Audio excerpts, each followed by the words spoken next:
Okay, I'm gonna say some hard truth as somebody that's been involved in the pro scene, again, for a long time. Most teams and most tournaments, whether lands or not, do not play to win.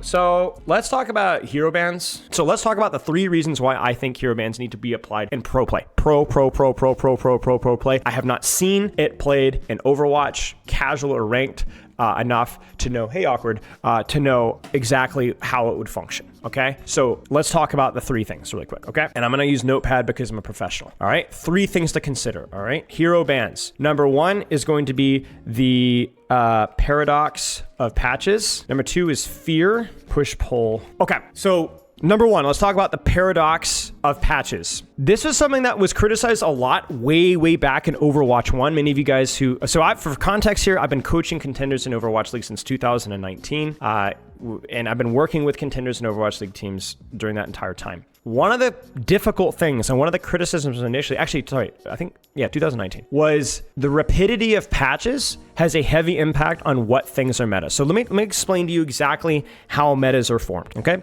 Metas are formed by people going, this character is really strong on a surface level. We can abuse this aspect. We can abuse this synergy. They abuse it to some success. This is almost without exception a higher level team, a team that is already stacked. They find something that works for them. They find heroes that are strong. They abuse those characters. They abuse teams with those characters. And because they're good, other teams try to adapt or adopt that level of thinking and apply it. What ends up happening is inevitably over time, the meta gets more static because teams start to figure out, okay, these are the ways that you play things, and adaptation becomes really bad because people have already figured out what's optimal. Okay, so the solution to that is simply to patch more often, so there's a lot more uncertainty about what is meta. And I used to push for this a lot back in the day, and as I've gotten older and more experienced, I've realized this actually isn't a solution, because the paradox of patches, maybe you guys can kind of see where I'm going with this, is the faster that you patch, especially leading up to tournaments, teams don't have time to experiment. Because one of the things that inevitably came out when people solved the meta, whether this was GOATs, whether this was double shield, what would happen is you'd have one team, because the meta would stay meta for so long, one team would have the guts to say, no, we're not gonna do that. And they're gonna start to experiment. This is where we came up with Clockwork Vendetta. This is where we came up with Sombra Goats. This is where we came up with triple DPS execution with Pharmacy.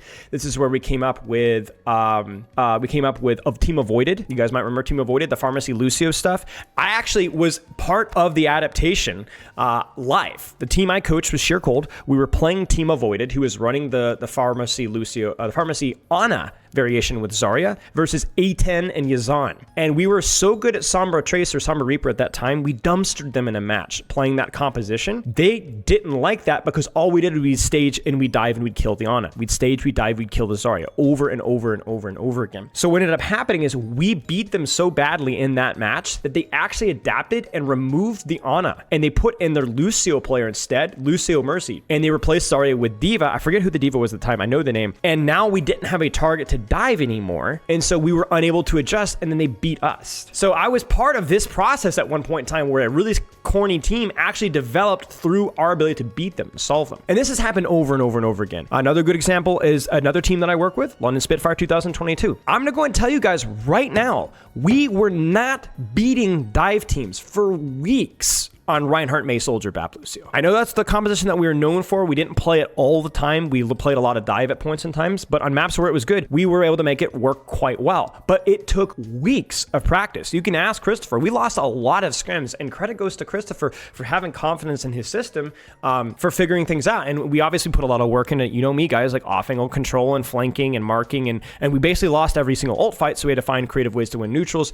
So basically, but it took time for us to figure it out. The really easy thing was just to abuse how strong Nano, Winston, and Genji was at the point in time. So the paradox of patches is that adaptation becomes both easier and harder the longer into a patch that you go, because people have more time to experiment, but people have more time to master. So if you patch faster, like OC is asking for, and like a lot of people, myself included, have asked for in the past, it actually doesn't really solve the problem. Question chat, is Mauga comp the best comp right now? Is there a better support than Juno right now? Probably not, but is Mauga comp the best comp? We don't know.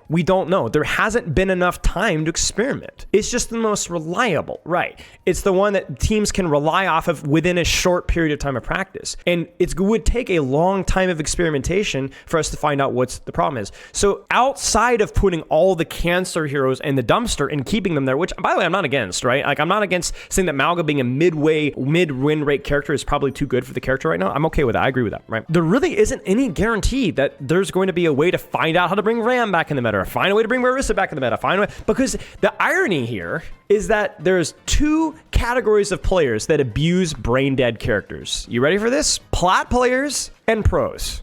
Plat players and pros. Plat players because eat lowest hanging fruit, counter swap tank, easy value. Or plat players we know swap the most from Gavin Winter. Plat players will abuse the skill floor, right? They'll abuse that skill floor over and over and over again because they can just pick up the character and play it relatively. And pros because they don't have time to do anything outside of pick up what is immediately decent and execute that. Because pro is about executing as best as you possibly can, as quickly as you possibly can. Finding ways to improve our ult economy, our matchups, our push-pull, our communication, and so on. So that's the paradox of patches. The longer you wait, the less adaptation, the more adaptation. It doesn't really solve the problem no matter what way you go at it. And this has historically been the case. Now, that's only one point of why I think hero bans doesn't solve the problem here and why things devolve into brainless mirrors, okay? Number two, fear. You guys this isn't a hot take. This is the truth, okay? I'm gonna say some hard truth as somebody that's been involved in the pro scene, again, for a long time. We're gonna have some hard truths today, okay? You guys ready for this? Most teams and most tournaments, whether lands or not, do not play to win. They don't play to win. Most teams do not play to win. They play not to be last place. It is the inherent psychology of humans that trickles into teams that people are risk averse and they would rather a 80% chance not to be last place than a 10% chance to be first. They play not to lose. So if there is an easy comp that everyone's playing that usually starts with the best team, right? The meta almost always trickles down, which is hilarious. It always happens that way. Then teams will go, hey, if we pick up this comp and we get decent at it, we probably won't finish last place. So they'll play not to lose. Exactly. They'll play not to lose. They won't play to win. They'll play not to lose. They will homogenize. They'll play the same crap and think that, hey, at least we won't be last place because we can adapt and we can develop this.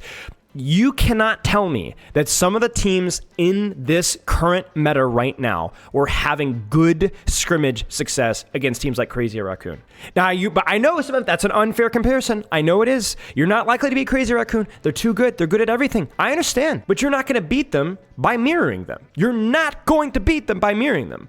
And even in less extreme examples, because to be fair, Crazy Raccoon, Team Falcons are there's a bigger gap right now between the top teams and the bottom teams maybe than there's ever been before. But we've seen this historically for years, even with teams that were actually halfway decent, right? Like you could sort of compete. People won't do it. They're scared. Most teams won't. Yeah, but that's not always true. Yeah, that's not always true, but most teams won't. Most teams will just happily mirror, do the best that they can, and play not to lose. And this is this is not even necessarily like, oh, they're dumb or they're stupid. It looks better for your org if you're not in last place. I know there's this big conversation with Houston Outlaws with GOATs a long time ago. Do you guys remember this? But most teams are just content to be decent, right? Not everyone can win. I know, again, London Spitfire, we were content to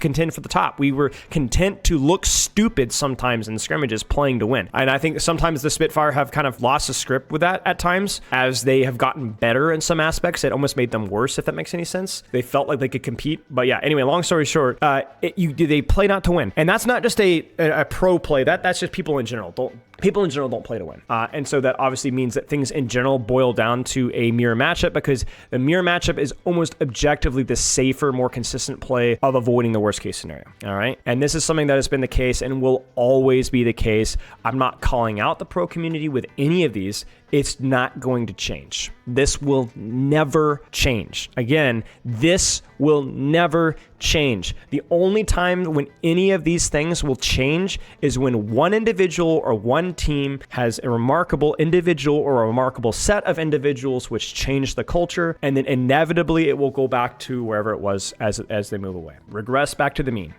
So this is the case. And the reason why this is important is because the lowest hanging fruit, people are going to be scared to adapt and scared to try new things. It will never change. All right, final thing, and this one is the one that is more regional emphasized, but it is not just the West. It is something that is more common in the West, but it is, I think, definitely globally true as a whole, okay? Push-pull bias. High-level play, especially in the West, has a heavy emphasis on the ability to push advantages, especially, and to a lesser extent, kite disadvantages. The West just likes Lucio, man. And they like speed. They like the ability to kite, but they especially love the ability to push. I've been coaching Western players for years, and everyone wants tempo. Everyone wants to be aggressive. Everyone wants to push. Everyone wants to go in. We need to play faster, right? And so any composition that doesn't allow that, at least immediately, whether that's dive or dive hybrid, they don't want to do that. It's hard. It's hard. It's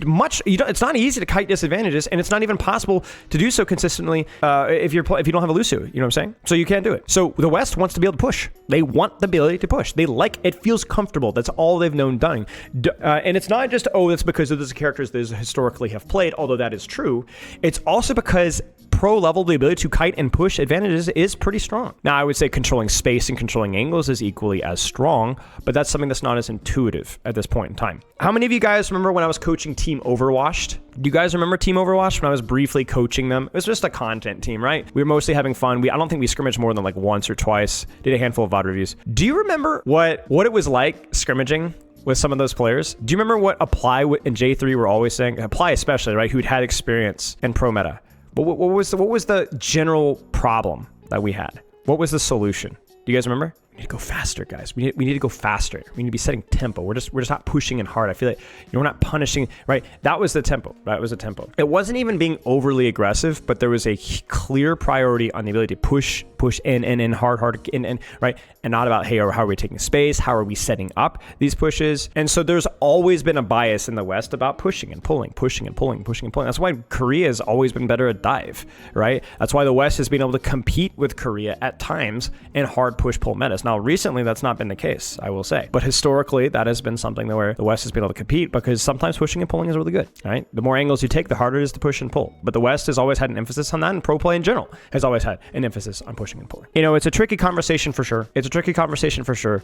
But these are the three reasons why, besides just the viewership experience, I'm a fan of hero bans, because these are the reasons why we're always going to have mirrors. I don't think it's reasonable to expect anything but generally lower skill floor mirrors as long as these three things are relevant. And I don't think, especially two out of these three, that's never really going to change. It's never going to change. You're not going to break this. This is just the base of human psychology. And no matter what you do, no matter how fast you patch or how slow you patch, it's not going to change. I mean, the last time that we had a non-push-pull meta was Winston Sombra Tracer, where all of those characters were so overtuned and all the other characters were so undertuned. And shockingly, what happened, chat? Even though it was a meta that like literally half or at least a third of pro teams could not mirror, people still mirrored it. They still mirrored it. They still tried to play it. So even when it wasn't a push-pull bias comp, they still mirrored it.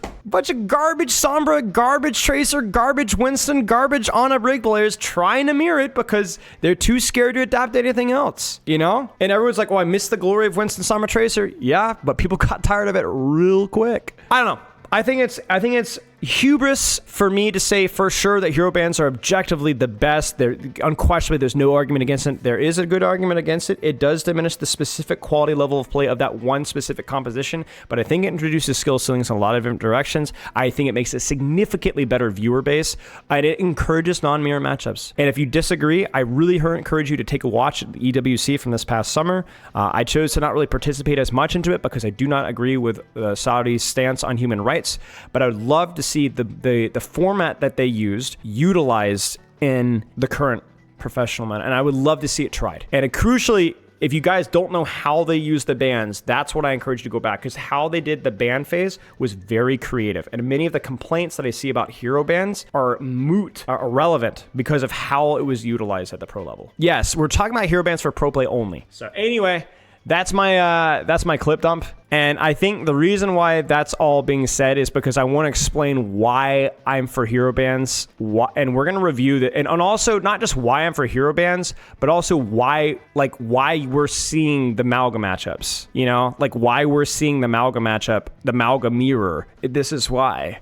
Right? This is why. It's a push-pull comp with the tank that is the least trash because Orissa's bad. People don't know how to play or probably can't play or probably isn't good enough with Reinhardt and Zarya. JQ probably is decent, but enough teams haven't experimented with it to know. And Ramattra just gets run over by Mauga. I don't like Mauga. I think Mauga isn't super strong on this patch, which is prior to the most recent buffs, but he's probably still too strong for my tastes. And I definitely think Juno should have been hotfixed as well. So part of it's hero design problem. Part of it is also hero strength problem. But more of it for the pro play is more so than that.